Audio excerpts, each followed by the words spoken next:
விநாயகருக்கு யானை தலை எப்படி வந்தது தெரியுமா? பார்வதி தேவி குளிக்கச் சென்றபோது மஞ்சளில் இருந்து ஒரு பையனை உருவாக்கி வாயில் காவலனாக நிற்கச் சொல்கிறார். யாரையும் உள்ளே அனுமதிக்க வேண்டாம் என்று கூறிவிட்டு குளிக்கச் செல்கிறார். அப்போது சிவபெருமான் அங்கு வருகிறார். அந்த பையன் சிவபெருமானையே உள்ளே விடாமல் தடுக்கிறான். இதனால் கோபமடைந்த சிவன் தனது சூலத்தால் அந்த பையனின் தலையை வெட்டி விடுகிறார். இதைக் கண்ட பார்வதி தேவி மிகவும் கவலையுடன் அழுகிறார். பின்னர் சிவபெருமான் தனது காவலர்களை அழைத்து நேராகச் செல்லும்போது முதலில் காணும் உயிரினத்தின் தலையை கொண்டு வாருங்கள் என்று கூறுகிறார். அவர்கள் சென்று ஒரு பெரிய யானையின் தலையை கொண்டு வருகிறார்கள்.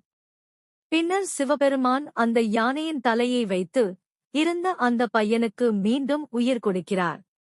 இந்த கதையும் இதுபோல் இன்னும் பல தமிழ் கதைகளும் உங்களுக்கு பிடித்திருந்தா என்னோட சேனலான நியூ தமிழ் ஸ்பீக் சப்ஸ்கிரைப் பண்ணுங்க, லைக் பண்ணுங்க, கமெண்ட் பண்ணுங்க.